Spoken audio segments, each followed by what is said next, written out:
السلام عليكم ورحمة الله وبركاته. الحمد لله رب العالمين، والصلاة والسلام على أشرف الأنبياء وإمام المرسلين نبينا محمد وعلى آله وأصحابه ومن تبعهم بإحسان إلى يوم الدين.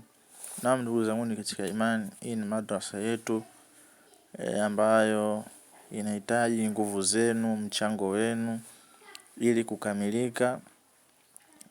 Lakini hii ni video ambayo mwanzo niliituma, lakini kuna vitu nilivikosea katika video hii, kutaja eneo ambalo madrasa hii inapatikana ni eneo gani, ili watu wafahamu kupajua, na kwamba darasa katika chuo hichi kuna darasa tatu pamoja na ofisi ya mwalimu. Katika darasa hizo tatu tumeona tuanze na darasa moja, kama mnavyoona upande wa huko kuanzia hapa kwenye mlango hapa. Kuna ofisi hii hapa kwenye dirisha hili, huo ni mlango wa ofisi. Kwa hiyo tunahitaji tuanze kwanza na darasa moja ili wanafunzi waingie darasani katika darasa hilo moja kwa moja waanze kusoma, maana katika mazingira ya sasa ambayo wanayosoma si mazingira mazuri sana. Kwa hiyo tunataka tuanze kwanza na chumba kimoja na ofisi ya mwalimu, na fundi alitupigia mahesabu kiasi ambacho kinachohitajika ni 598,500, 600,000 kasoro kwa ajili ya kwanza na iko chumba kimoja na ofisi ya mwalimu au ustadhi. Kwa hiyo kujitolea kwako ndio kuimarisha Uislamu wako kusonga mbele. Chochote utakachokitoa hapa utakikuta mbele ya Allah tabaraka wa taala. Wama tuqaddimu li anfusikum min khairin tajiduhu ila Allah.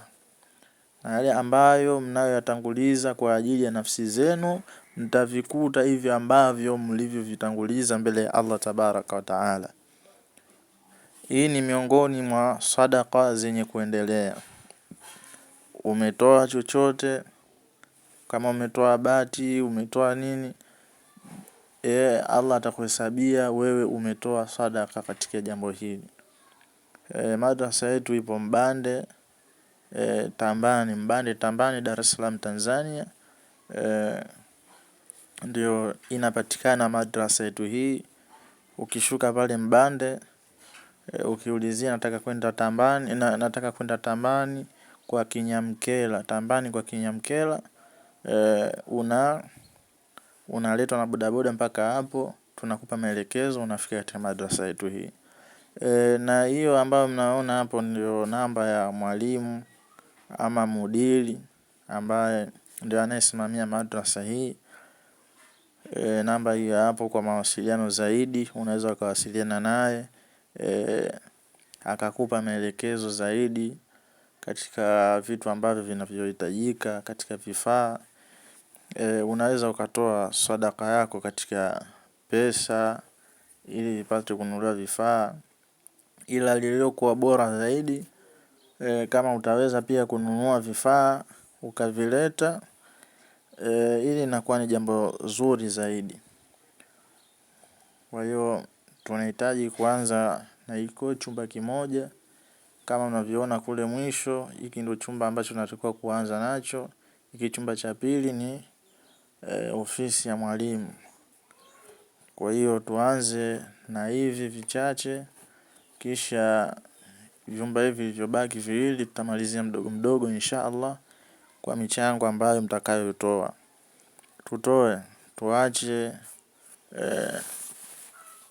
ubakhili, kuzifanyia ubakhili nafsi zetu, na hiki unachokitoa leo hakipotei, bali unaweka akiba ya baadaye ambayo akiba hiyo utakutana nayo mbele ya Allah tabaraka wa taala akiwa amekuwekea kile ambacho ulichokitoa. Na sadaqa haipunguzi chochote katika mali, kama Mtume sallallahu alaihi wasallam alivyosema, sadaqa haipunguzi chochote katika mali. Kwa hiyo usione kwamba nitatoa hapa mali yangu itapungua, bali Allah anakuzidishia, na toa ili usipate majuto, majuto ambayo hayatakusaidia na chochote. Pale ambapo utakapoona hali yako kuwa ni ngumu, ukasema Mola wangu nirejeshe, walau nitoe sadaka ili niwe miongoni mwa watu wema. Kwa hiyo nafasi hii unayo, toa kwa ajili ya Allah tabaraka wa taala, na Allah atakulipa kile ambacho ulichokitoa. Na tukitaka kuelezea umuhimu wa sadaka, zipo faida nyingi sana katika kutoa sadaka, lakini haya kwa machache tutosheke nayo. Wa hadha, assalamu alaikum wa rahmatullahi wa barakatuh.